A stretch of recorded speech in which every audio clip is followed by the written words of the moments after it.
We're going to read today three poems by the Irish poet W.B. Yeats, who was born in 1865 and lived right the way through till 1939, just before the war started. And the poems span really quite a large period of his writing career. And the first one is a very, very famous poem that he wrote in 1890, very much reflecting an Irish rhythm. And I think this is something that's very striking when you hear, there's a recording of him reading this poem in a very bardic way.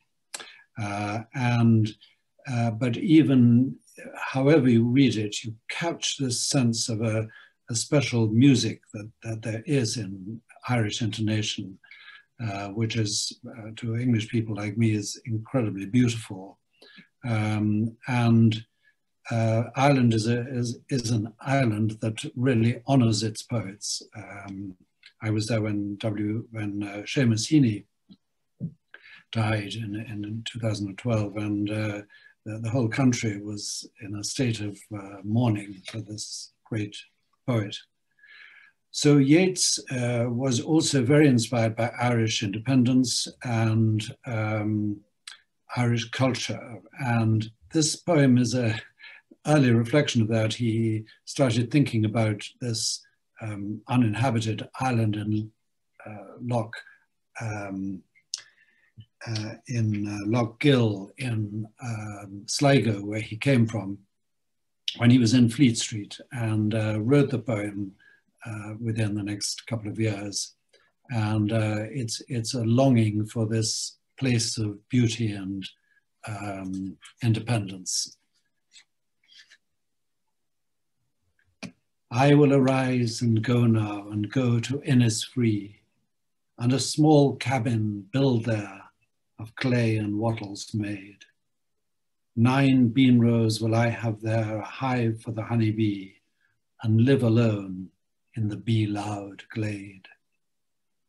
And I shall have some peace there, for peace comes dropping slow, dropping from the vales of the morning to where the cricket sings. There, midnight's all a glimmer, and noon a purple glow, and evening full of the linnet's wings. I will arise and go now, for always night and day. I hear lake water lapping with low sounds by the shore, while I stand on the roadway or on the pavement's grey. I hear it in the deep heart's core. I think it's not surprising that that's been set to music many, many times by many different composers, right down to our own age. It's a beautiful poem. And the next one also is Yeats thinking of a poet, an imaginary poet, and imagining him laying embroidered cloths at the feet of his beloved. And one should add that Yeats spent most of his life in love with Maud Gonne,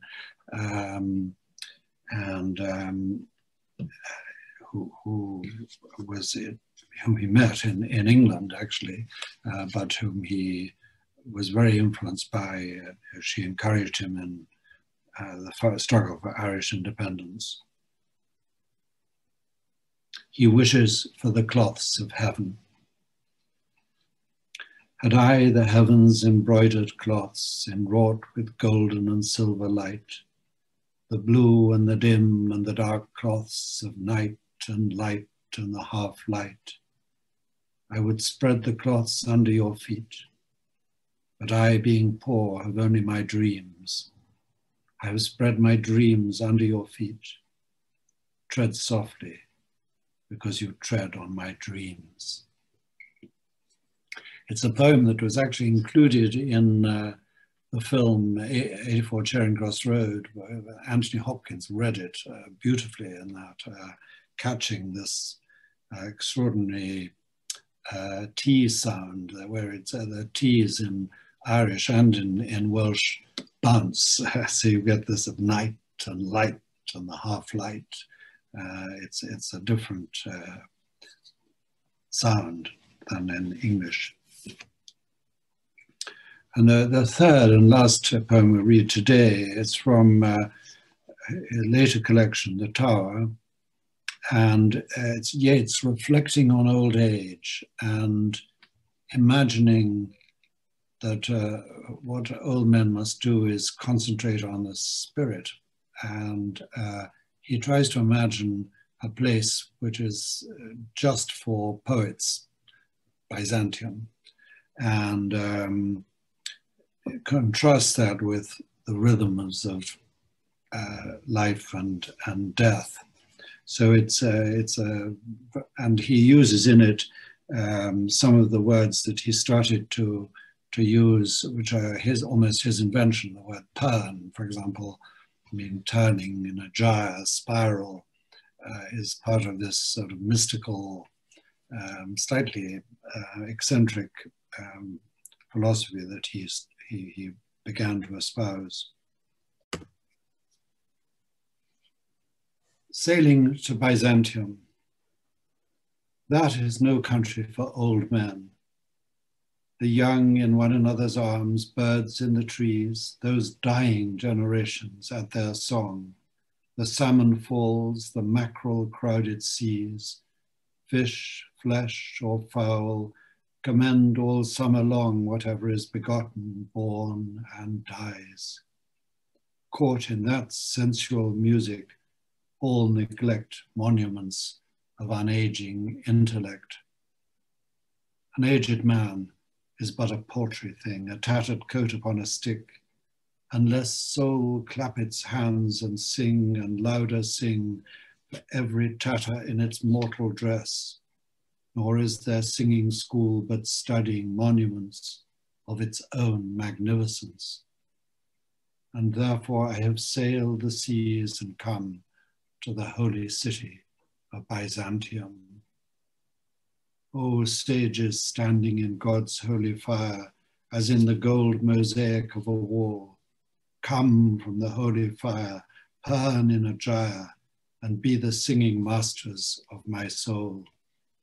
Consume my heart away, sick with a desire and fastened to a dying animal, it knows not what it is, and gather me into the artifice of eternity. Once out of nature, I shall never take my bodily form from any natural thing, but such a form as Grecian goldsmiths make of hammered gold and gold enameling to keep a drowsy emperor awake, or set upon a golden bough to sing to lords and ladies of Byzantium of what is past or passing or to come.